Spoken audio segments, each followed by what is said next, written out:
porque hay unos temas que ir evaluando y que ir revisando y buscar en lo más rápido posible. Ya tenemos prácticamente el cierre del semestre, pues casi encima, todavía nos faltan un par de meses, pero creo que vamos a alcanzar a cerrar muy bien con todos los temas de Apocalipsis y también vamos a cerrar muy bien con cada una de sus exposiciones. Así que ya la gran mayoría de ustedes me han enviado los temas que van a exponer, entonces ya trabajen en su información, en toda la parte de material que van a poner, prepárense muy bien, hagan una exégesis muy completa de cada una de las parábolas, utilicen muy bien la hermenéutica para meterse de lleno, utilicen el contexto correcto de las palabras, apóyense en una Biblia de estudio, revisen el significado contextual, pero también el significado en ese momento del por qué se describe de esa forma.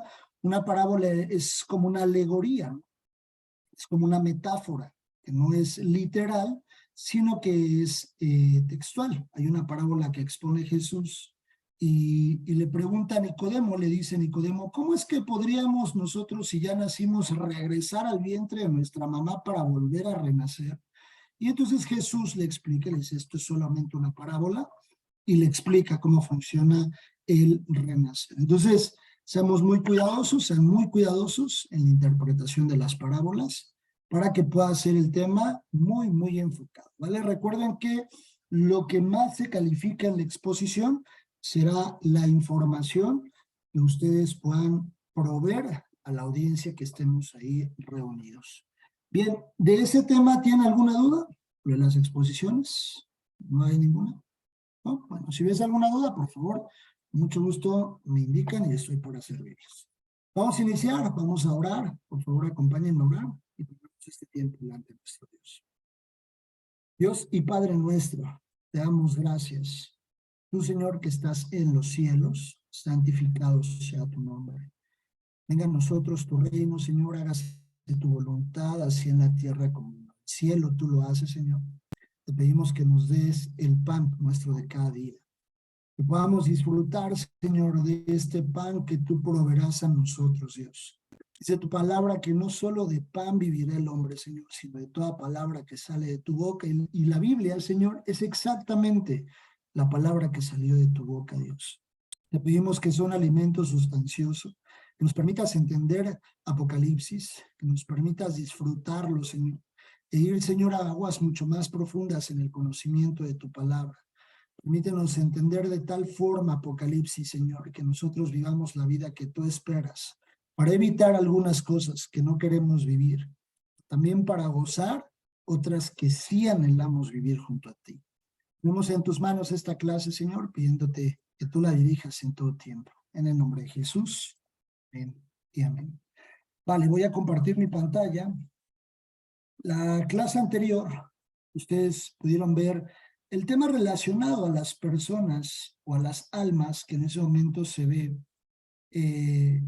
debajo del altar, ¿no? Recuerden que así lo dice Apocalipsis, debajo del altar estaban el alma de aquellos que fueron decapitados a causa de la predicación del evangelio, a causa de la aceptación del evangelio. Y bueno, pues podemos identificar o podemos interpretar que eso se refiere justamente a aquellas almas. La Biblia hace referencia a todos los que en el tiempo de la tribulación no negaron su fe o no negarán su fe a Jesús, que no negarán el nombre de Jesús, que no se sellarán, si lo veremos más adelante, y que finalmente avanzarán a que pues, van a tener que perder la vida de alguna u otra forma, los van a matar, los van a decapitar, porque así dice la Biblia que los decapitados, y ellos van a poder disfrutar de la eternidad con Dios, pero van a poder disfrutar tal vez de una forma distinta en la introducción, no con coronas, sino de otra forma. Hay una recompensa para los que lleguen. Hay una recompensa. Imagínense que ustedes que tuvieran que presentar un examen muy, muy importante aquí en la facultad y que les dijeran, están exentos si llegan a cierta hora. Sí, no sé, 6 de la mañana. Si llegan a las 6 de la mañana, su calificación final de la facultad SMIN será de 10. Pero si llegan 10 minutos tarde, les vamos a hacer el examen con una calificación de 6. Así, su máxima calificación ya no podrá ser 10. Podrán acreditar el examen, pero máximo con 6. Es exactamente algo así, alegóricamente, como sucederá. La iglesia llegará llegará al punto inicial, el rapto, y habrá coronas. Recuerden que en un inicio, en este estudio de Apocalipsis, vimos que tenían coronas, una corona que se describe como estéfanos en el griego y que hace alusión a un premio, a un reconocimiento por haber obtenido algo. Pero estos, la multitud vestida de ropas blancas, será de una forma distinta. Apocalipsis 7, versículo 9. La semana pasada pudieron cerrar con los 144,000 sellados, sabiendo que no es ninguna secta, no es ninguna religión, no somos nosotros, no son algunos de los que dicen hoy en día que son parte de los 144,000, sino son 100% linaje de cada una de las tribus. No solamente son judíos, son levitas, son rubenitas, son gaditas, son aseritas, etc., etc. ¿Ok? Entonces, no solo son judíos, sino, porque los judíos son de la tribu de Judá, sino parte de las otras 11 tribus son estos también 144,000. ¿Vale?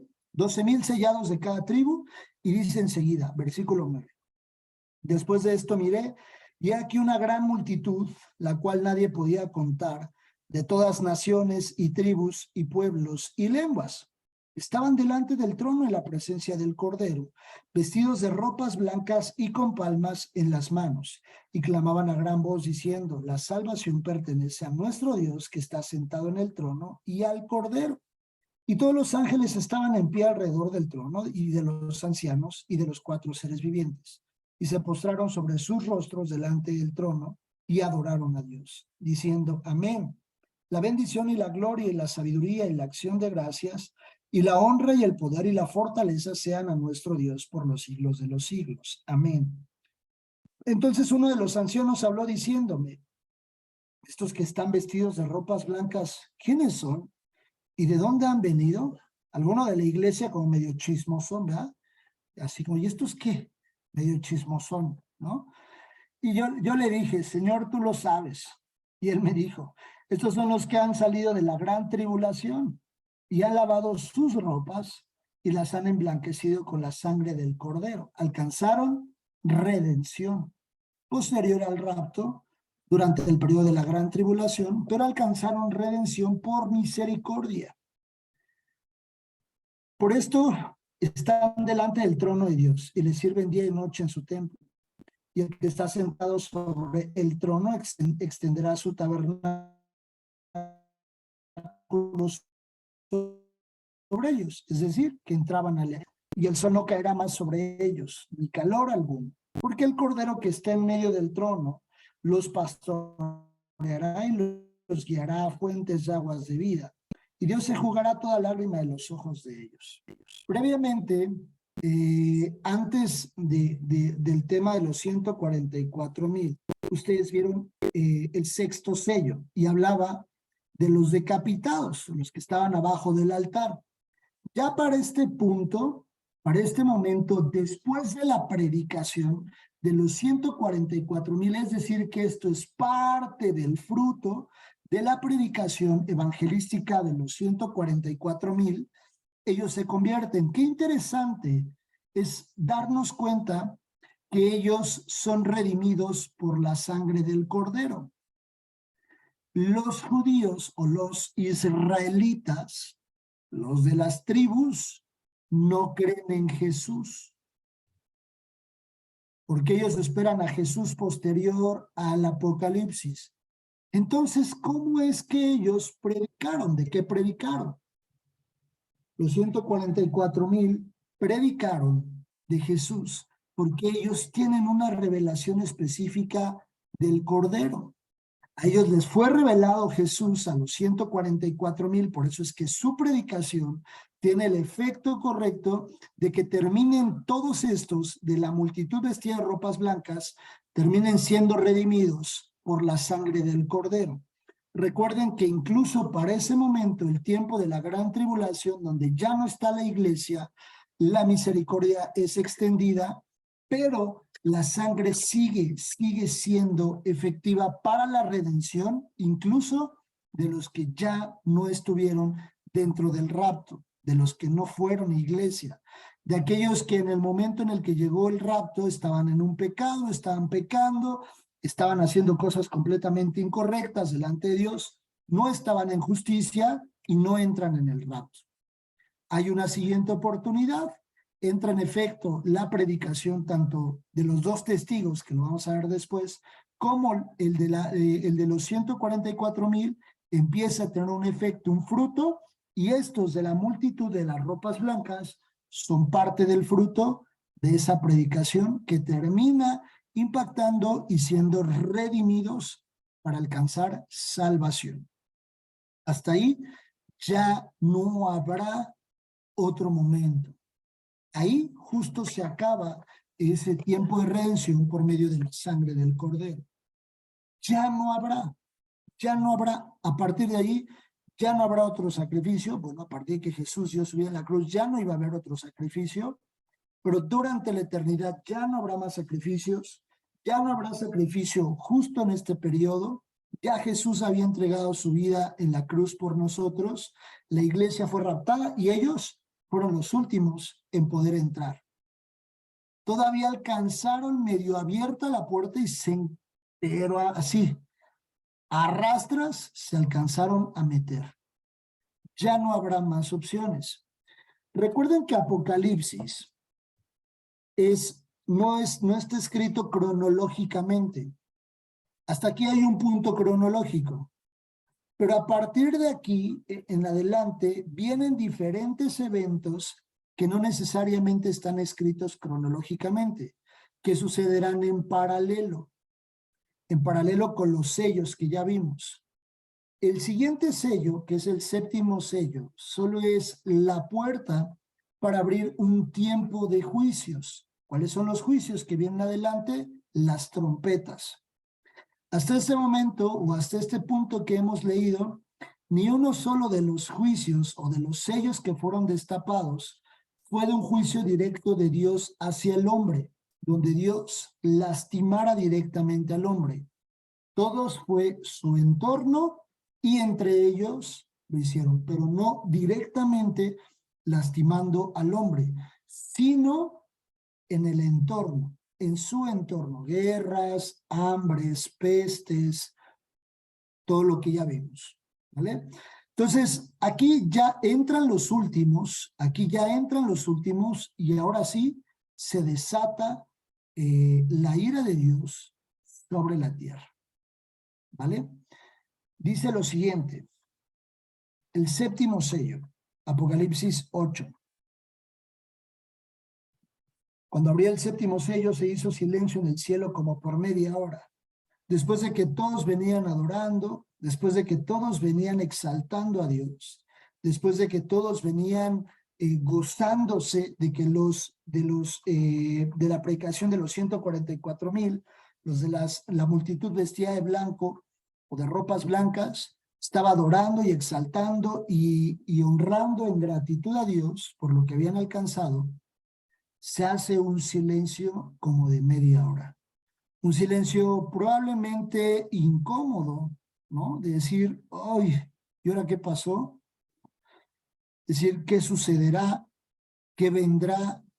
¿Qué posteriormente acciones se tomarán? Y dice, y vi a los 7 ángeles que estaban en pie ante Dios, y se les dieron 7 trompetas.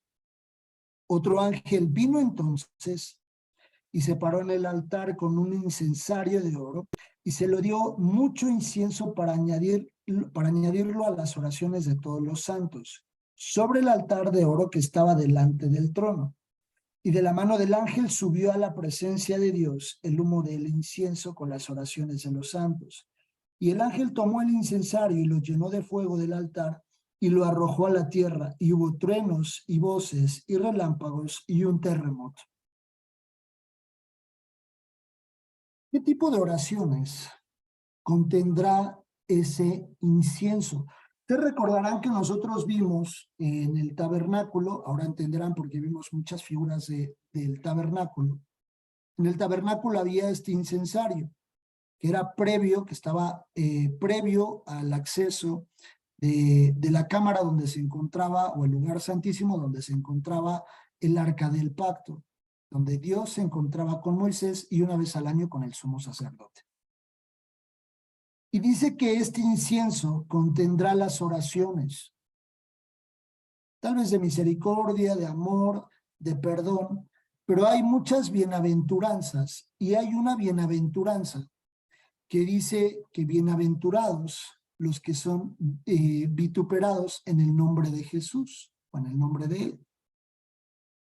La Biblia, cuando leímos en Isaías, dice que se desatará la ira de Dios. Habrá muchas personas en ese momento en la tierra que hicieron mucho daño, que nunca se arrepintieron, que cometieron muchos errores, pero que así como nosotros, ellos también tendrán la oportunidad de haberse arrepentido y no lo hicieron. Alguien les predicó, alguien les dijo, el evangelio les fue mostrado. Este punto es de verdad de mucho, mucho temor a Dios, porque ahí ya no estarán la multitud de las ropas blancas. Los que entraron en la parte secundaria, ya no estará la iglesia, y entonces ahí ya la ira de Dios no tendrá un límite. Se dejará ir con todo a causa también de mucho sufrimiento que se causó desde la tierra a los que en ese momento estarán en el cielo. Dios, Jesús murió por todos, y todos alcanzan, y todos tenemos la oportunidad de alcanzar misericordia. Pero ahí los que sigan en la tierra ya no se arrepintieron, y ya no habrá una barrera, ya no habrá algo que limite la ira de Dios sobre la vida de cada uno de estos hombres. Por eso dice, y el ángel tomó el incensario y lo llenó del fuego del altar y lo arrojó a la tierra. O sea, esto es una acción como de verdad, así como de ira, literalmente, como de molestia, como de estar muy enojado en contra de lo que aún permanece en la tierra. No es tanto las personas que quedaron, sino el pecado que se seguirá manifestando en la tierra, el pecado que habita en el hombre, el pecado que mora en esos hombres. Ya no habrá momento de perdón, ya no habrá momento, los que en ese momento mueran entrarán directamente al juicio, que veremos más adelante al final. Saluda Ivonne. Y que ellos ya no alcanzarán esta parte de misericordia. Imagínense la misericordia de Dios detenida y entrar directamente al juicio. Y vamos, por eso es que el séptimo sello da acceso completamente al juicio de las trompetas. Primer trompeta, versículo 6. Y los 7 ángeles que tenían las 7 trompetas se dispusieron a tocarlas.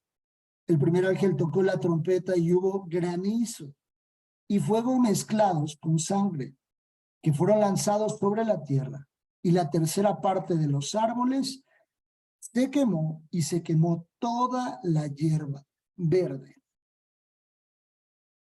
Aquí Dios empieza ya con un juicio sobre la tierra, sobre el entorno, para destruir literalmente el mismo lugar que Dios formó para que nosotros pudiéramos disfrutarlo, para que nosotros pudiéramos cuidarlo, para que nosotros pudiéramos de verdad, cuando ustedes y un servidor hemos tenido tal vez la oportunidad de salir de viaje, podemos ver a lo mejor otros paisajes que no son tan comunes en la Ciudad de México, ¿verdad? Porque aquí de repente no se ve nada bonito.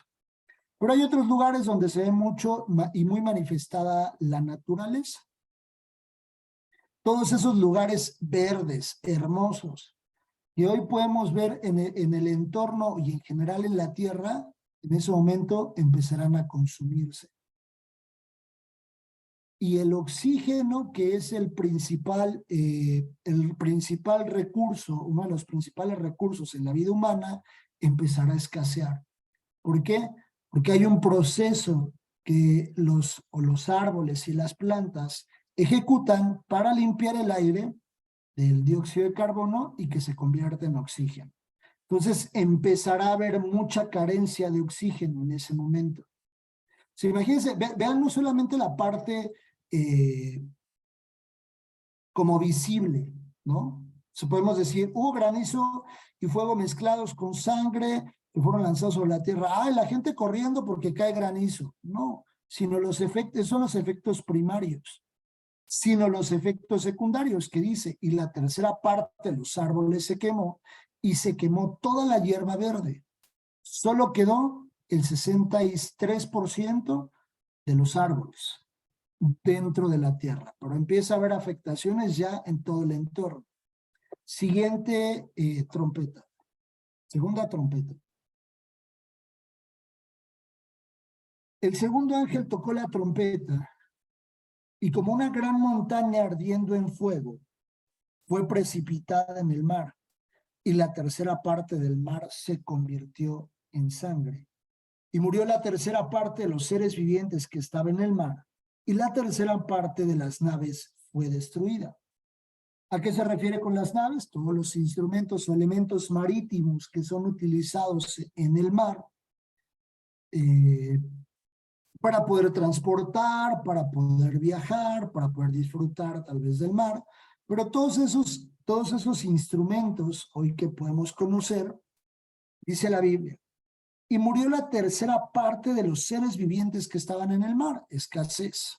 De por sí ya la tierra venía de una guerra, de por sí ya la tierra venía de pestes, de por sí ya la tierra venía de hambrunas, de por sí ya la tierra venía de que se estaban matando unos con otros. Súmele un gran terremoto, súmele que cayó granizo como de fuego, es decir, como si estuvieran cayendo como meteoritos sobre la tierra, la gente corriendo, volviéndose loca sobre casas, las casas destruidas, poca comida, la gente corriendo de un lado para otro, buscando esconderse, una locura literalmente que se empezará a vivir. Sumado a eso, que puedan asomarse hacia el mar y que justo en ese lugar donde las personas estén ubicadas, que vean el mar como color de sangre, como de sangre, rojo. Obviamente entrará un pánico en muchas personas, obviamente entrará mucha incertidumbre en esas personas. Tal vez sí es muy probable que algunos, no lo dice la Biblia, pero es muy probable que algunos se sienten a meditar y decir probablemente todo lo que nos han dicho referente a Dios tenga sentido. Algunos pensarán que los que se fueron en el rapto en la iglesia fueron arrebatados por extraterrestres y sus mentes y sus conocimientos andarán en otro lado, pero otros recordarán lo que alguna vez se les predicó, recordarán que alguna vez se les dijo que el tiempo estaba cerca. Tal vez algunos cristianos que terminaron no cimentados y que de alguna forma en la tribulación tampoco quisieron morir como mártires. Hay una película que ilustra muy bien esta parte, donde, donde sucede que, si me escuchan ahí, si me escuchan bien, sí, ¿verdad? Donde sucede que está una pareja, un esposo y una esposa, están ahí, obviamente ya en el tiempo de la gran tribulación, y ellos eran cristianos. Ellos, solamente por el contexto de lo que explica la película, ellos eran cristianos y creían en Dios, pero pues obviamente por pecado, por alguna situación, no se fueron en el rapto, estaban en la gran tribulación y al momento en el que a ellos les iban a cortar la cabeza, los iban a decapitar, les dicen, tienen que negar su fe a Jesús. Si niegan su fe a Jesús en este momento, podrían no ser decapitados, ser sellados y pasar del otro lado. Y el esposo con toda la convicción dice, yo no voy a negar mi fe, porque creo que en Jesús hay una salvación todavía. Pero en ese momento, cuando están a punto de cortarles la cabeza así atrás, la esposa dice, yo sí niego mi fe. Y la esposa se levanta y el esposo la voltea a ver y se le queda viendo y le dice, ¿qué? Caminamos juntos, tal vez lo hicimos mal, no nos fuimos con la iglesia, estamos en ese momento, se nos predicó, nos dijeron, pero en ese momento la esposa se levanta y él la voltea a ver y le dice, ¿qué? Y ella se va, la sellan y se queda. Por eso yo les digo que probablemente habrá cristianos, no porque lo que dice la película o no lo dice la Biblia, pero es muy probable porque una decisión de perder la vida decapitados, no creo que sea una decisión muy sencilla en ese momento. Yo no creo que sea una decisión muy sencilla. Tal vez hoy podamos decir, no, pues mira, no pasará nada, yo sí me quedo en la segunda ronda, tal vez ahí me voy a arrepentir, dejo que me maten y ya entro. Pero la verdad es que no es una decisión sencilla.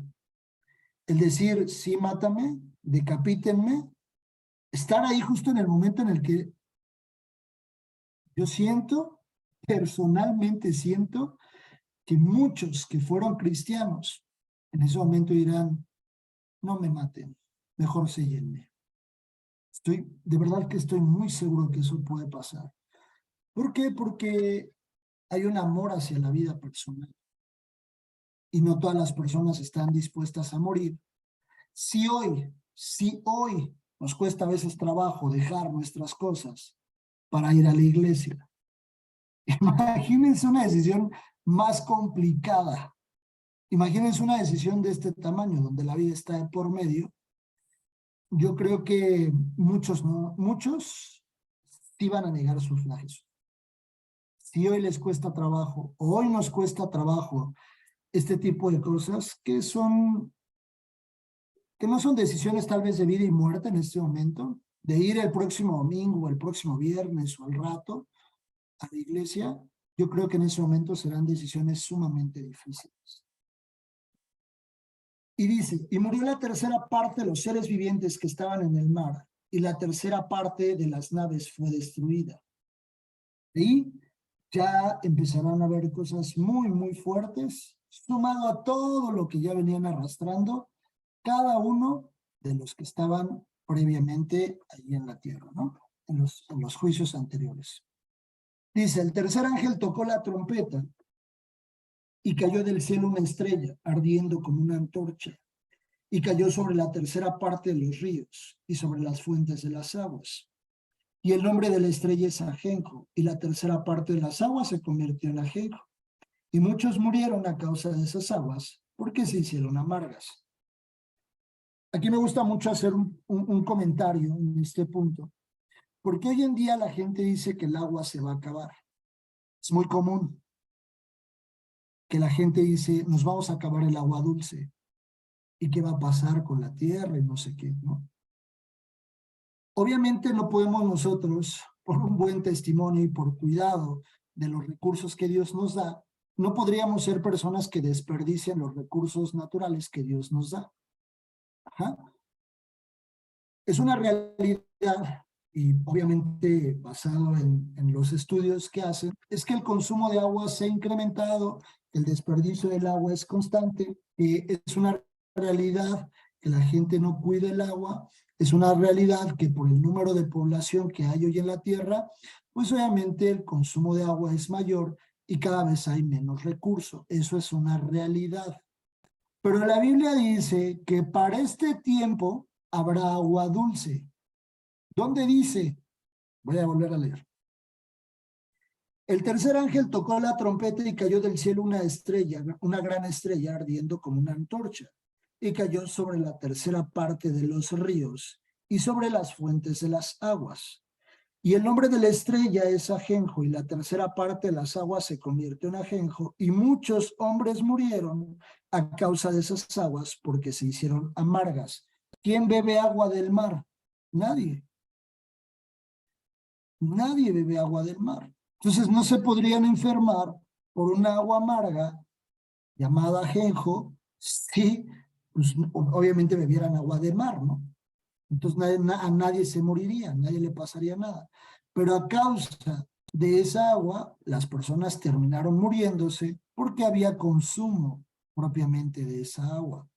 Un agua contaminada, un agua tal vez con esta como especie probablemente como de bacteria o de algo, amarga, que generó pues que las personas empezaran a morir. Ajenjo es una sustancia amarga y venenosa que produce ebriedad y enajenación hasta la muerte. Afectación de las aguas dulces de consumo y uso humano, generando deshidratación también, ¿no? Efectos secundarios, causa de la tercera parte, solamente dice, no toda, la tercera parte. Eso quiere decir que algunos lugares iban a seguir con agua dulce para seguir hidratándose, para seguir bebiendo, pero obviamente pues la tercera parte, quitarla, si de por sí el agua es limitada, quítenle la tercera parte a nivel mundial, pues obviamente el recurso es todavía más limitado. Vuelvo y repito, muchas personas dicen el agua se va a acabar, no las vamos a acabar, la Biblia nos deja ver otras cosas, y si la Biblia lo dice, es porque eso va a suceder. Pero no podemos desperdiciar, ¿no? Decir, pues Apocalipsis dice, sábado de gloria, ¡pum!, ¿no? No, sino que tenemos que dar buen testimonio y cuidar nuestro testimonio. ¿Alguna duda hasta aquí? ¿No? Todo bien. Vale. Cuarta trompeta.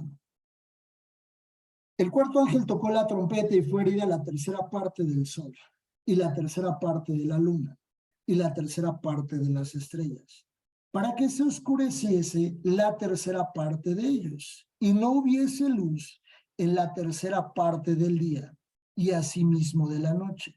Y miré y oí un ángel volar por en medio del cielo diciendo una gran voz, ¡ay, ay, ay! De los que moran en la tierra, a causa de los toques de trompeta que están por sonar los tres ángeles. Eso quiere decir que lo que vendría posteriormente a esta cuarta trompeta todavía iba a ser mucho peor de lo que ellos ya habían vivido. De lo que algunos que tal vez vivieron todo el periodo de la gran tribulación y no murieron, verán y serán testigos. Dice, ay de los moradores, tres ayes, que indican que lo posterior iba a ser sumamente peor de lo que habían vivido. Y dice que la tercera parte del día ya se oscurecía. Si hoy, más o menos, de 24 horas, vamos a ver quién es bueno para las matemáticas. De las 24 horas, no vayan a apagar sus cámaras, ¿eh? De las 24 horas del día, digamos que más o menos 12 horas son de luz. ¿Cuántas horas entonces habría solo de luz durante el día? Más o menos. ¿Como 4? 4 horas. Si se oscureció la tercera parte, más de 4 horas, como 7 horas más o menos. Como 8, ¿no? Casi. 7 puntos, entre 7 y 8, más o menos. ¿Sí? 8 horas. 8 horas del día. Solamente 8 horas. O sea, imagínense si hoy sale el sol a las 6 de la mañana. 6, 7, 8, 9, 10, 11, 12. A las 2 oscureciendo. Hoy oscurece a las 7 más o menos, ¿no? 6 y media, 7. Tenemos 12 horas de luz. Entonces, a las 3, 4 de la tarde, ya ver oscuro. Se empezó a oscurecer ya el día. La luz era muy limitada, o será muy limitada. ¿Por qué? Porque se oscureció la tercera parte de las estrellas, la tercera parte de la luna y la tercera parte del sol. Adicional de que, por ejemplo, la luna controla, o el efecto de la luna hacia la Tierra tiene un control sobre el mar. Entonces, el mar, imagínense, desbocado, ya cosas en la naturaleza muy, muy extremas. muy extremas. La naturaleza completamente descompuesta, árboles quemados, ya no hay hierba verde, ya el mar de color rojo como de sangre, ya navíos destruidos a causa del agua, vemos por acá que el sol y la luna y las estrellas pues ya casi que desaparecidas en una tercera parte, menos luz durante el día y todavía dice el ángel, ay, ay, de los que moran en la tierra a causa de los otros toques de trompeta que están para sonar los tres ángeles. Ya a partir de este siguiente, de la quinta trompeta, ya el juicio es directamente sobre los hombres. Ya no me va a dar tiempo de ver la quinta trompeta, que es un poco más extensa. Hay otros puntos que estudiar ahí, pero hagan una reflexión de todo lo que llevamos hasta ahora, hasta la cuarta trompeta. Hagan una reflexión de todo lo que sucederá, de todo lo que se verá, de todo lo que se vivirá, y sobre todo lo que yo les decía, ¿no? Por eso yo les decía, el Apocalipsis en un inicio, el Apocalipsis es más para los cristianos que para la gente que hoy no conoce el Evangelio. Porque muchas personas agarran Apocalipsis para ir a predicar a las calles e infundir miedo. Y la gente se convierte a veces por miedo. Nosotros no tenemos que tenerle miedo a Dios. Dios no busca infundir miedo en las personas. Sí tenemos que vivir con un temor reverente a Dios, sabiendo y conociendo su poder, su soberanía, pero sobre todo su amor por cada uno de nosotros. Pero el Apocalipsis no es para infundir miedo. No es para irle a decir a las personas y señalarlos, y mira lo que te va a pasar, y ahí vas a estar y vas a probar de las aguas del ajenjo, maldito pecador. No, no vamos a hacer eso, porque la gente no nos va a creer, va a decir, ¿de qué estás hablando? Y te vas a ir al infierno, no sé qué, o sea, no podemos hacer eso. Y la luz se va a acabar y andando en las calles, la gente va a decir, ¿de qué estás hablando? Porque no les ha sido y no les será revelado el Apocalipsis, sino hasta tener un verdadero encuentro con Jesús. A los sacerdotes en el Antiguo Testamento les untaban en el lóbulo derecho del oído sangre después de un sacrificio. Eso con un propósito, obviamente tiene una interpretación hacia nosotros. Solamente por medio de la sangre de Jesús y hasta que las personas tienen un encuentro verdadero con Jesús, es que pueden empezar a entender su palabra, porque tampoco es tan sencilla de entender, y menos si nos sentamos a leer Apocalipsis. Y menos si una persona se para aquí en el kiosco del Morisco a gritarle a la gente que son los malditos pecadores y que se van a morir y que van a tomar agua de ajenjo y que no sé qué tanto. Eso no funciona. Porque ahorita estamos en el periodo de la gracia. Lo que vimos en las 70 semanas de Daniel. Este es el año de la gracia. El año en el que hay una oportunidad de ser redimidos, de ser restaurados, de encontrarnos con Jesús, de poder cambiar el rumbo que tenía nuestra vida hacia una eternidad con luz. Así que atesoren muy bien estos puntos, estos temas, ¿no? No son para ir a hacer una predicación evangelística, por supuesto, para una predicación dentro de la iglesia, y es importante que nosotros tengamos muy bien el entendido de que el Apocalipsis es mucho más para nosotros, obviamente es para todos porque la Biblia está para todos, pero mucho más para nosotros los cristianos, los hijos de Dios, que para una persona completamente inconversa, ¿vale? ¿Alguna duda o comentario? ¿Todo claro? ¿Todo claro como el agua de ajenjo? ¿Así? Excelente. Bien, pues vamos a dar gracias a Dios por este tiempo. Por favor, acompáñennos. Dios, te damos gracias por tu palabra. Gracias, Señor Jesús, porque nos permite sentarnos frente a un espejo que es tu palabra, Señor. Poder medir nuestras vidas, saber cómo estamos hoy, saber cómo nos encontramos el día de hoy. Y tal vez, Señor, si nos tenemos que poner a cuentas, si tal vez tenemos que cambiar algo, te pedimos que hoy sea el día, Señor. La hora y el día nunca y nadie lo sabe, Señor, solo tú. Solo permítenos estar siempre a cuentas contigo. para evitar todo esto, Señor, que leemos en Apocalipsis. Queremos llegar, Señor, delante de ti y rendir esas coronas a tus pies. Ese es el anhelo de nuestro corazón, conocerte a ti cara a cara. Te damos gracias por este tiempo, entregamos esta clase en tus manos, Señor, pidiéndote que bendigas y que guardes la vida de mis hermanas, Señor, y que les des dirección en todo lo que necesiten, que se mantengan firmes hasta terminar este proyecto de la facultad. Te damos gracias por todo en el nombre de Jesús. Y amén.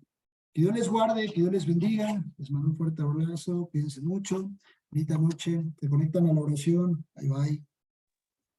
Gracias. Adiós. Gracias.